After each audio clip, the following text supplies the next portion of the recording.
Aujourd'hui, nous allons déchiffrer deux concepts clés en photographie, les spots et la valeur d'exposition, aussi appelée EV. Un stop en photographie est une mesure qui double ou divise par deux la quantité de lumière captée par l'appareil photo, affectant ainsi l'exposition de votre photo. Par exemple, augmenter l'exposition d'un stop signifie doubler la quantité de lumière qui apparaîtra sur votre photo, tandis que la diviser par deux revient à diminuer d'un stop.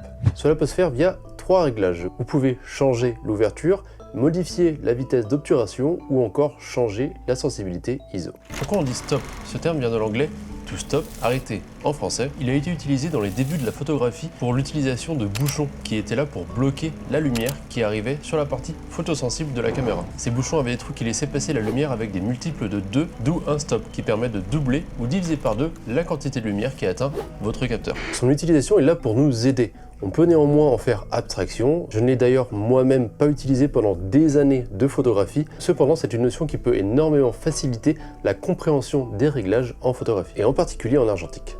Dans la rue, imaginons que quand vous voulez prendre une photo, vous avez besoin de changer de 2 stops votre luminosité. Vous allez pouvoir le faire avec la vitesse d'obturation, la sensibilité ISO ou l'ouverture. C'est à vous de choisir en fonction de ce que vous voulez retransmettre dans votre image. Donc imaginons qu'on va fermer notre ouverture un petit peu plus haute de 2 stops, donc en passant par exemple de f2.8 à f8. On va ensuite devoir compenser avec par exemple la vitesse d'obturation ou augmenter la sensibilité ISO pour ne pas avoir à changer notre vitesse d'obturation et ainsi être suffisamment rapide pour figer notre scène. Maintenant, imaginons qu'on veut prendre une vitesse d'obturation un petit peu plus courte pour avoir un full bougé avec un sujet dans la rue. Il va falloir peut-être descendre de 4 stops en bas en vitesse d'obturation et ensuite recompenser avec un autre réglage. Et là, ce que je fais pour garder la même exposition, c'est de garder le même EV. Les valeurs d'exposition, ou EV, Exposure Value en anglais, sont une mesure standardisée de l'exposition que l'on peut retrouver en tableau. Un EV est le résultat combiné des stops pour l'ouverture, la vitesse d'obturation, pour déterminer à quel point votre image sera plus lumineuse ou sombre. Une valeur EV élevée va indiquer une quantité de lumière assez importante sur votre scène, comme par exemple en plein jour d'été sans nuages.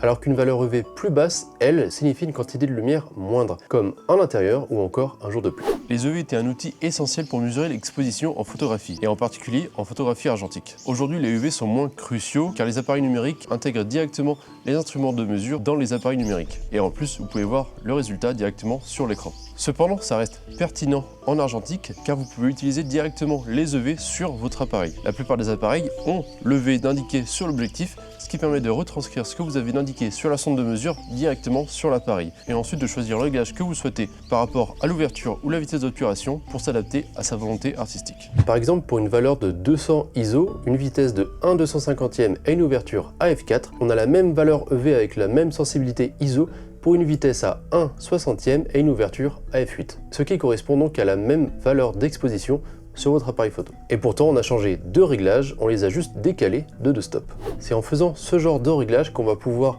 s'amuser avec nos réglages pour les changer en fonction des besoins qu'on veut. Ici, on a donc ralenti notre vitesse de 2 stops en passant de 1/250e à 1/60e, ce qui va donc nous permettre de jouer avec le flou de bouger et jouer avec des piétons ou des voitures qui avancent rapidement pour les figer dans leur mouvement, ce qui va créer un effet de filet sur vos photos. Ou encore sur une photo de paysage, d'avoir une profondeur de champ et une netteté sur toute votre image qui sera beaucoup plus présente grâce à une petite ouverture de f8. C'est comme ça que vous allez pouvoir jongler entre les différents réglages et ainsi vous adapter au terrain sur les photos que vous voulez prendre.